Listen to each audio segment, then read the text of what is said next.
नमस्कार, मैं रुदल राजपूत टेली ललायत। सोचिए, कभी ऐसा हो सकता है कि आपके पास जेल जाने से बचने का एक वीआईपी पास हो, जिस पर खुद देश के माननीय उच्च न्यायालय हाई कोर्ट की मुहर लगी हो, और जब आप वह पास पुलिस वालों को दिखाएं तो वह कहें मुझे नहीं पता यह क्या है, तुम तो अंदर जा रहे हो। सुनने में किसी फिल्म की कहानी लगती है ना, लेकिन अफसोस यह आज की कड़वी और खौफनाक हकीकत है। घटना की ज़मीनी हकीकत आज मैं आपको उत्तर प्रदेश के सिद्धार्थनगर जिले के इटवा पुलिस थाने की एक ऐसी ही घटना बताने जा रहा हूं, जिसने न्याय व्यवस्था पर एक बड़ा सवाल खड़ा कर दिया है। मामला था अनिल सोनी नाम के एक व्यक्ति का, जिन पर भारतीय न्याय संहिता बीएनएस और SC/ST अधिनियम के तहत एक FIR दर्ज होती है। हम सब जानते हैं कि इन गंभीर धाराओं का नाम सुनते ही कोई भी आम इंसान घबरा जाता है। अनिल सोनी ने भी वही किया जो कानूनन सही था। उन्होंने इलाहाबाद हाई कोर्ट का दरवाज़ा खटखटाया। 1 अप्रैल 2026 को माननीय इलाहाबाद हाई कोर्ट ने दोनों पक्षों की दलील सुनकर अनिल सोनी की गिरफ्तारी पर स्टे ऑर्डर रोक लगा दिया। यानी उनके हाथ में वो कानूनी वीआईपी पास आ चुका था।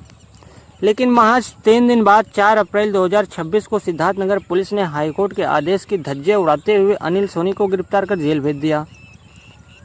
अब आप सोचेंगे कि शायद पुलिस तक कोर्ट का ऑर्डर समय पर पहुंचा नहीं होगा।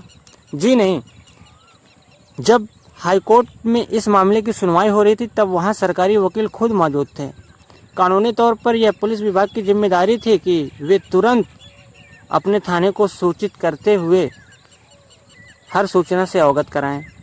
इतना ही नहीं, गिरफ्तारी के बाद अनिल सोनी के परिवार और वकीलों ने चीख कर पुलिस को उस आदेश के बारे में बताया। बाकायदा रजिस्टर्ड डाक पोस्ट के जरिए सिद्धार्थनगर के सबसे बड़े पुलिस अधिकारी यानी SP को भी उस आदेश की कॉपी भेजी गई, जो उन्हें मिल भी चुकी थी।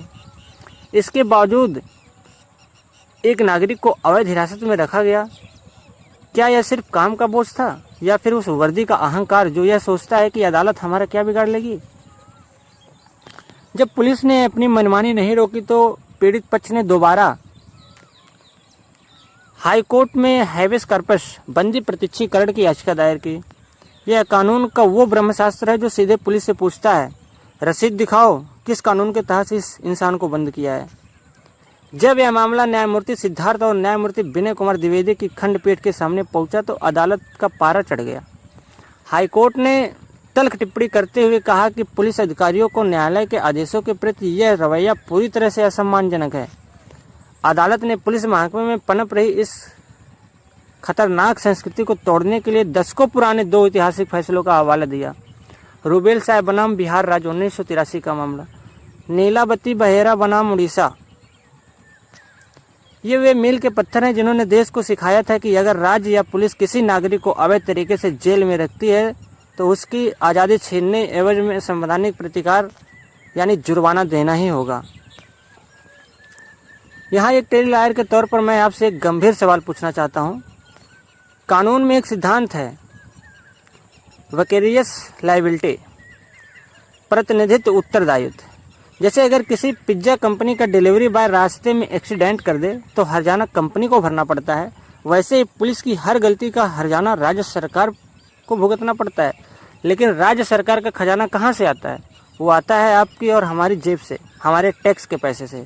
तो फिर किसी एक थानेदार या अहंकारी पुलिस के अधिकारी की मनमानी का हर्जाना देश का आम करदाता क्यों भुगते?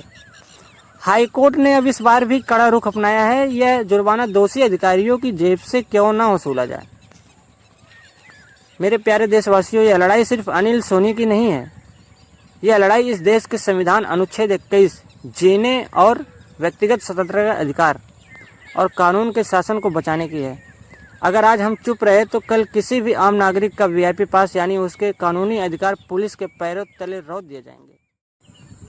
और हाँ, इतना जाते जाते मैं ये भी कह रहा हूँ, लेकिन बात सिर्फ अदालत की नाराजगी तक सीमित नहीं रही।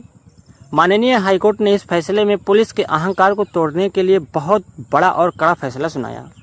अदालत ने साफ कर दिया है कि अगर पुलिस किसी नागरिक को कोर्ट का स्टे ऑर्डर होने के बावजूद गैर कानूनी तरीके से जेल में रखती है तो यह उनके जीने के अधिकार अनुच्छेद 21 का हनन है, और इसके बदले में राज्य सरकार को पीड़ित नागरिक को संवैधानिक हर्जाना यानी भाड़ा जुर्माना देना पड़ेगा। अब ये कि यहाँ बड़ा सवाल उठता है, राज्य सरकार यह जुर्माना कहाँ से देगी? अपनी जेब से? जी नहीं, सरकार यह पैसा हमारे और आपके टैक्स के पैसे से भर देगी। यानी गलती करे एक अहंकारी पुलिस अधिकारी और उसका जुर्माना भुगते देश की आम जनता। हाईकोर्ट ने इस पर भी कड़ा रुख अपनाते हुए कहा है कि जनता के पैसों का यह नुकसान बर्दाश्त नहीं किया जाएगा।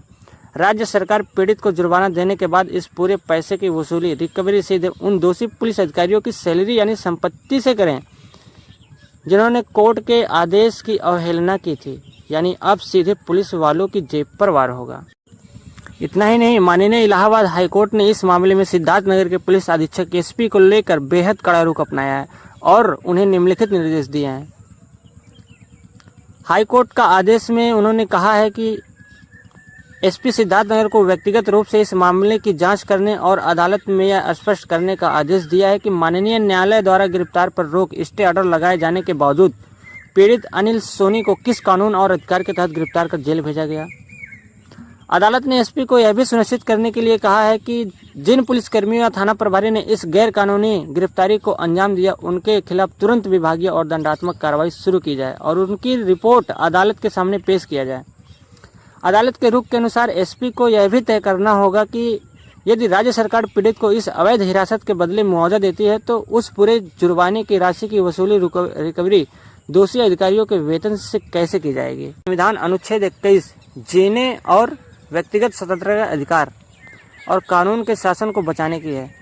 अगर आज हम चुप रहे तो कल किसी भी आम नागरिक का वीआईपी पास यानी उसके कानूनी अधिकार पुलिस के पैरों तले रौंद दिए जाएंगे। आप इस पूरी घटनाक्रम और पुलिस के इस रवैये के बारे में क्या सोचते हैं?